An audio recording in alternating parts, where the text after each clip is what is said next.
My name is Vince. This job makes me sore. They call me Larry. I'm a dummy too. I grew up with Vince and Larry, Buckle that belt. the most iconic safety campaign of my childhood. For a ride, put your safety belt on. It would take me over 20 years to realize that they were missing something.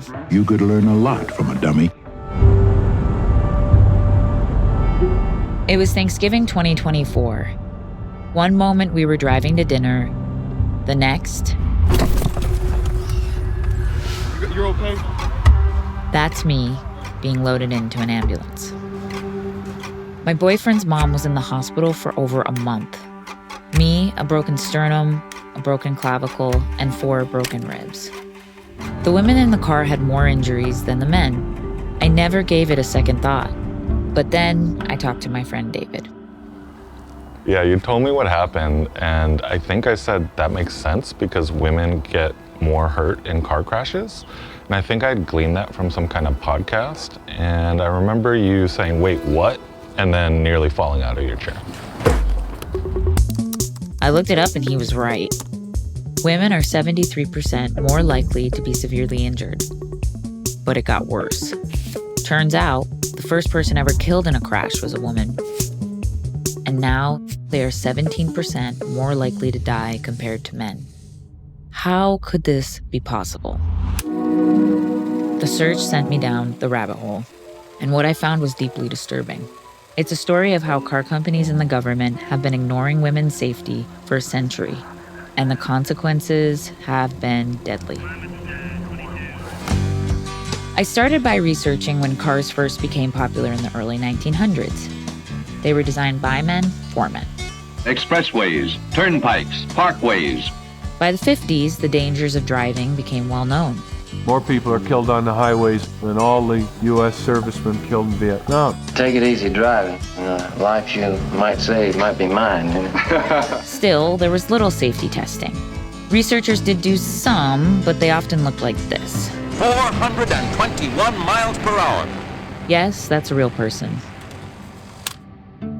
Yet car companies were resistant to safety features like seatbelts. Safety is a dirty word in Detroit. You had that piece of spaghetti over your right shoulder, and you had the lap belt. That was very difficult. Very difficult. They blamed the crashes on drivers, not their cars.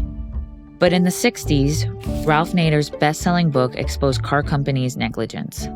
Either it's sheer callousness or indifference, or they don't bother to find out how their cars behave. As a result, a new government agency was formed in 1970. The agency is the National Highway Traffic Safety Administration, called NHTSA, which polices the safeness of automobiles. By this point, almost half of the drivers in America are women. But NHTSA made its crash test dummies 5'9" and around 170 pounds, based on the size of the average man at the time. So NHTSA didn't seem to care about women. I wondered, what about the car companies? Women. Like they say in the ads, they've come a long, long way. To find out, I read a couple books on the topic. And turns out they did, kind of.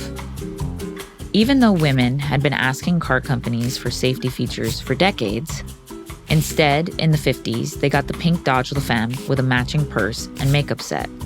Or in the 90s, the Ford Probe, which was designed by a woman, but the marketing was, well... I refuse to go broke trying to look good. At first, I figured, that's just how things used to be. But here's the thing. As early as the 80s, researchers have been calling for female crash test dummies. But are things better now?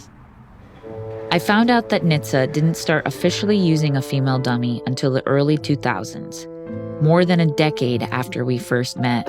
Now you tell me. I thought, well, better late than never. It wasn't. She is 4'11" and 108 pounds, roughly the shape and size of a 12-year-old boy's body. Basically just a smaller version of the existing male dummy, and it's still being used today. So NHTSA has been sidelining female dummies for nearly 50 years.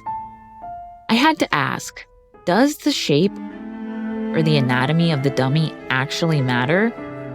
Are women's and men's bodies really that different? I asked my physical therapist, Dr. Shavana Krishnan, who I saw a few times a week for my injuries. Of course it matters. So women, on average, have less muscle mass in their neck and upper torso, making them more susceptible than men to upper body injuries.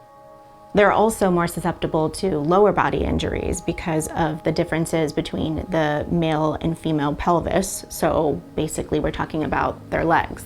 Got it. So after this, I thought I had finally found some good news. In 2014, a company called Humanetics started developing a new female crash dummy. I called up their CEO, Christopher O'Connor, and asked if I could come see it. Hey, Chris? Yeah. Yeah, I was wondering if we could come out to the factory and actually see the dummies in real life. Is that okay? Absolutely. You should come out and visit.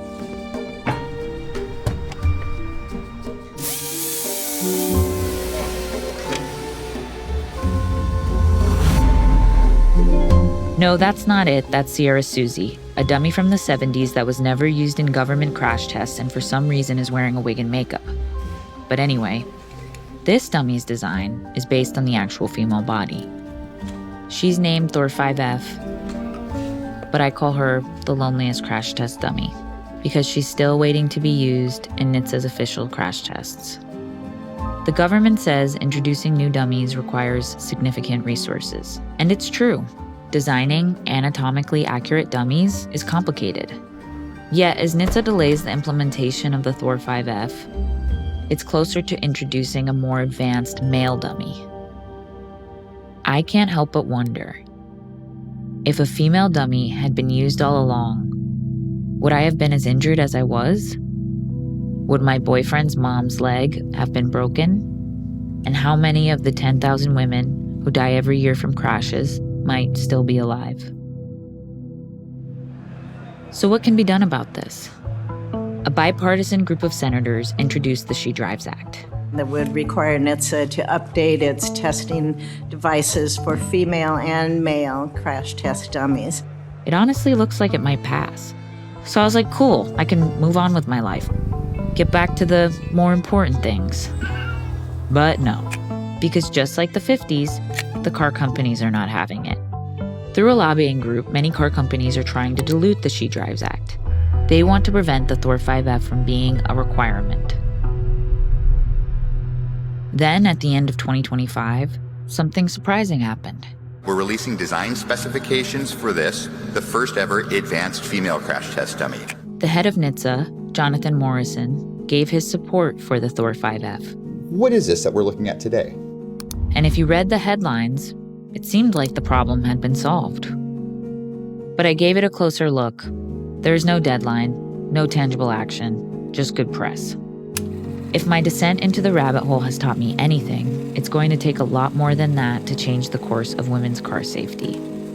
To fix this, Congress needs to pass the She Drives Act now and give NHTSA the resources to make this happen. Car companies need to stop lobbying against safety, and NHTSA needs to finally make this a priority. Too many women's lives are at stake. I know I'm one of the lucky ones. I get to drive away. But now when I'm in a car, it's just a reminder that it wasn't built for me.